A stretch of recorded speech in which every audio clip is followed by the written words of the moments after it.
Hey, I want to do this video for the first part of Deathly Hallows, which came out yesterday, Friday, November 19th. And then I'm going to do this for the second part, which comes out July 15th of 2011. Um, Pretty much it does reviews and stuff, and I'm going to give him um, partial credit for giving me some ideas for this review.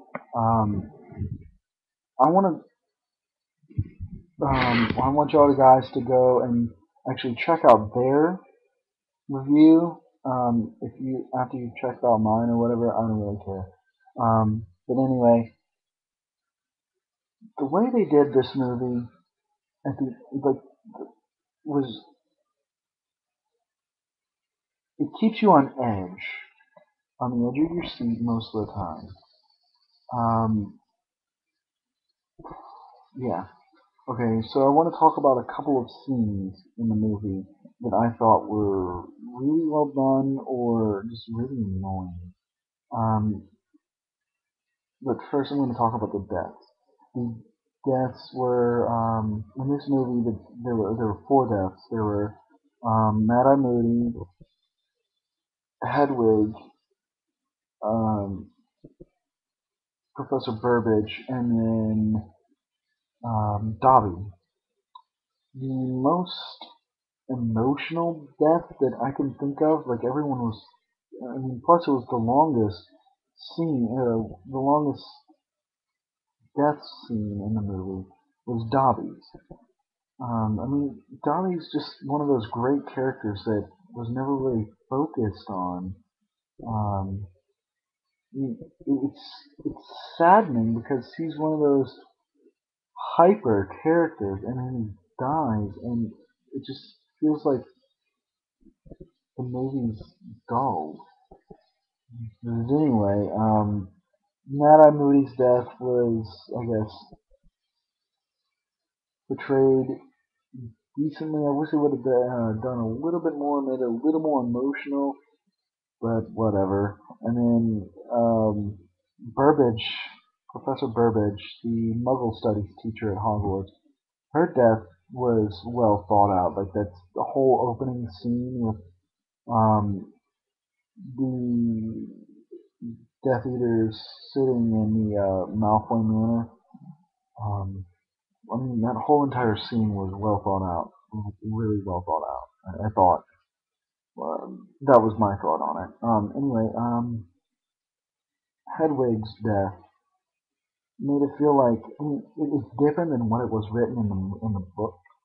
In the book, Hedwig was, I think, in her cage, and then some Death Eater shot the killing curse at her, and she died.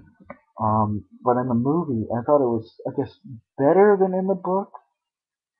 To tell you the truth, because in the movie they have her death as she's protecting her master, her owner, her friend. Um, so yeah. Um,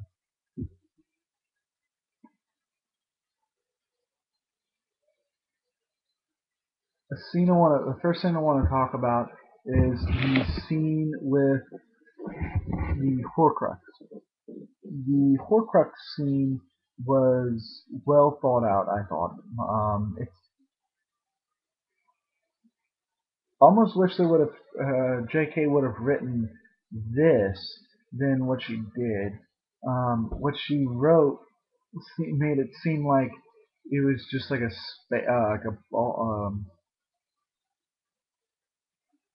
like a ball of smoke or something, and then you have little scenes happening in that little ball of smoke. But the way they portrayed this, it looked like a huge dark cloud, a fog, smoke, whatever you want to call it, and portraying Harry and Hermione. And it just looked like a lot of confusion and chaos to me. But the way they did the Harry and Hermione appearance in the fog or whatever, was pretty well thought out as well. Um, it made me feel weird because Harry and Hermione ended up kissing. Well, the fog versions of Harry and Hermione ended up kissing, but it still looked weird because you never really think them. You think them more like brother and sister. And I mean, if you listen to the actors, they think the same thing, brother sister. So you know. Anyway, the next scene I want to talk about is the Godric's Hollows scene. Oh my God! Well thought out, well played, just very well done. The they have Harry saying, "I wonder if they're in there," when he's looking at the grave, and Hermione goes, "They probably are."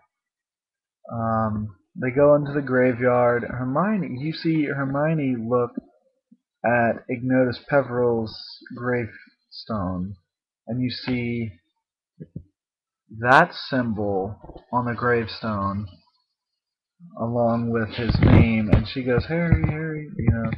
He goes, she looks over and she sees that he's looking at a gravestone, so she figured, oh, he found his parents. Um, I thought that scene was really well thought out.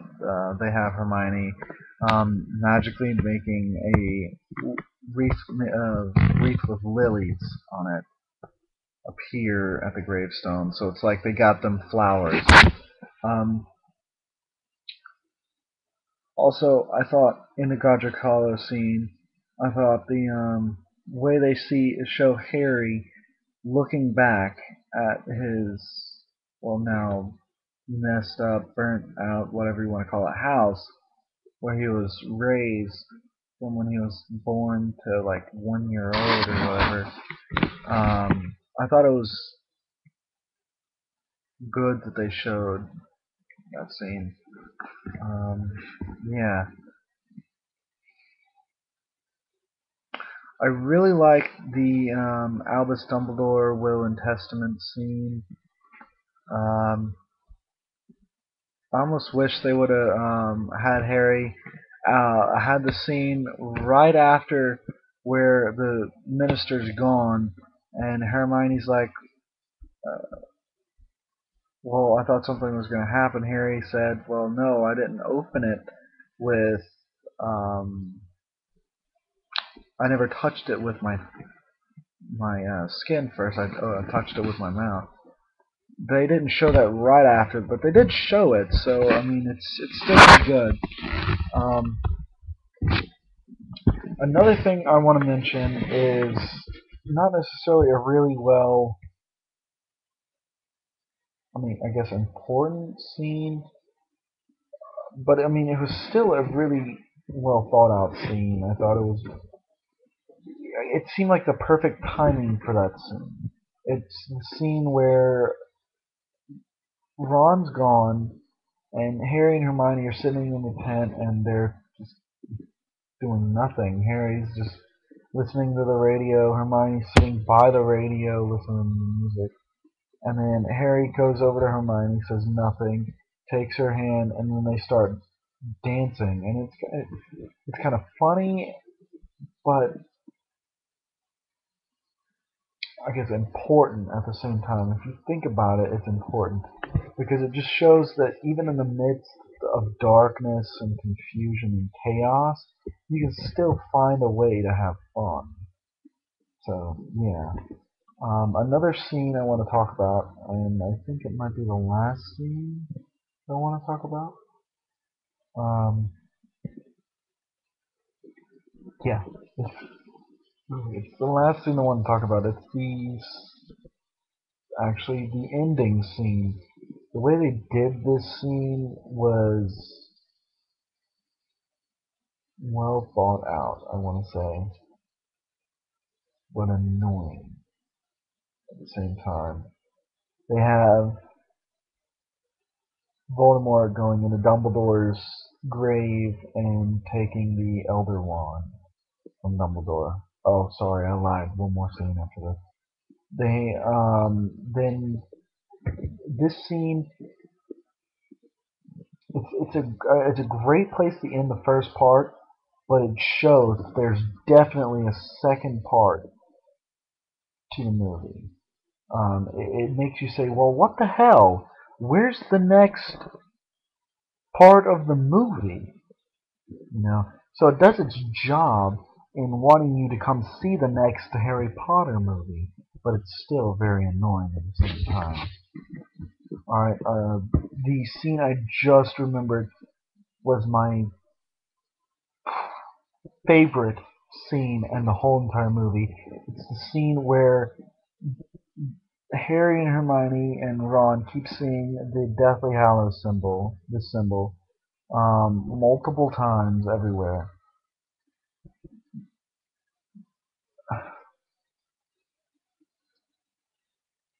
They go to Xenophilius Lovegood's house, talk to Xenophilius about it. He's like, what does this scene mean? He says Deathly Hallows, yada yada yada.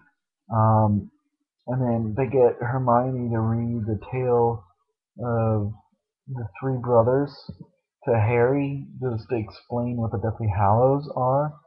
Um, and the way they did the story was great. Instead of having the camera on Hermione while she's reading the whole entire time and you're just watching her read, they actually have animation to it.